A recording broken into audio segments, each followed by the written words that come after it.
All right, welcome back. It's the Vegas Take. Sharp and Shapiro coming up here in just a few minutes. We are going to be speaking with Arthur Shapiro from Mass Resistance, the organization very upset about the drag queens coming to Clark County, speaking in libraries in front of some of your kids. We're going to find out why he's against it so much. Why? Why not just let people live their life? Well, we'll ask Arthur about that coming up here in just a few minutes. I alluded to this. We've talked about this the last few days. These presidents or those that are running for president, they're not getting any younger. Joe Biden's up there in age, and former president of the United States, Jimmy Carter, God love him, 95 years old. Well, he's saying that there should be an age limit for the presidential office. He said that while addressing a crowd yesterday. I want to play this audio. So this is Jimmy Carter, in his own words, talking. And by the way, he damn well knows that Joe Biden and Sanders would turn 80 if elected in office. So this is Jimmy Carter in his own words. Well, I hope there's an age limit. If I were just 80 years old, I don't believe I could undertake the duties that I experienced when I was president. But one thing, you have to be very flexible with your mind. You have to be able to go from one subject to another and concentrate on each one adequately and then put them all together in a comprehensive way. You also have to be able to adopt new ideas.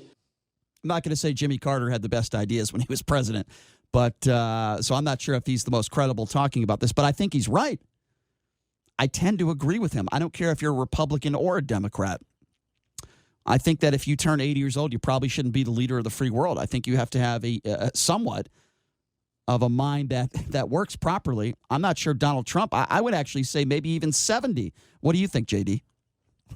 Absolutely. And I don't think that 75, 76 to 80 is an age, especially in today's modern society where there's such a microscope on everything that you say and everything that you do. There's all these expectations for public appearances.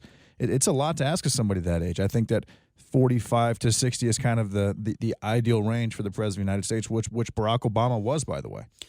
Yes, and look, we talk about the word gaffe, and Joe Biden, it seems like he has a gaffe every day, but I also talk about lies, and I think Donald Trump knowingly lies. I think there is a difference between a gaffe and a lie, but I want to play you one of them right now. Joe Biden, as you know, running for president of the United States, talking about his tax credit plan, and he kind of made a little bit of goof here when it comes to the number he gave out there. You get a tax break for a racehorse. Why in God's name couldn't we provide a $8,000 tax credit for everybody who has child care costs? It would put 720 million women back in the workforce. Okay, first of all, Joe, and for those of you that are unaware, you used the term $720 million women back in the workforce. That's more than the population of the United States. Okay.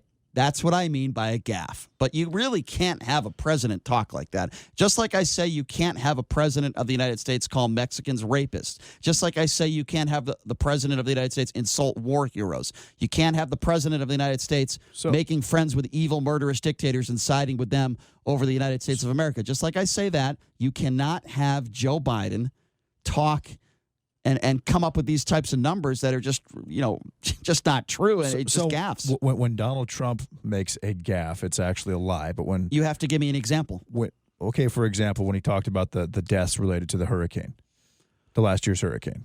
Okay, if you want to talk about hurricane, I'm so glad you brought that up. Here's the difference between a gaffe and a lie.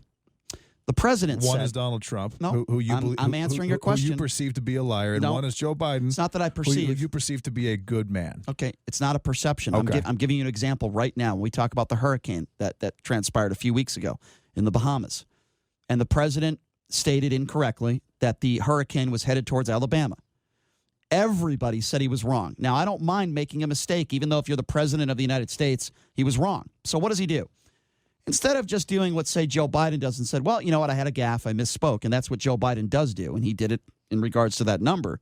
What does Donald Trump do? He holds a press conference, he gets a Sharpie, and he writes on a map and doubles down on his mistake. That mistake turns into a lie. Do you understand the distinction, JD, I just gave out? No, I'm talking about a totally different situation. Okay, but I just gave you a perfect example of what I'm talking about. The hurricane in Puerto Rico where he underestimated the amount of deaths. What separates that from Joe Biden making that quote-unquote gaffe? Why is it a lie for Trump? I just gave you an example. No, I understand that. But so do you disagree with that example? Donald Trump never admits that he's wrong, and we've gone over that several times. Well, he lies. I think He doubles down. I think it's an absolute problem. Okay, so especially in a specific situation like that, where the average weatherman is accurate probably 30% of the time. Why would the President of the United States, who has zero weather experience whatsoever, be able to predict the outcome of a combination of wind and rain hitting some part of the United States of America? You're making my point for me. No, what I'm saying is, why is it not a gaffe when Donald Trump says, only 7 people died in the hurricane that hit Puerto Rico? In that specific, but when Joe Biden makes something so egregious as 720 million people, which is 2.5 times the population of the United States, by the way, are going to be added just to the female side of the workforce, it's okay. It's a gaffe because he's old, good-hearted Joe. So you think that the example that I just brought up with the Sharpie gate is a gaffe? Is that what you're saying?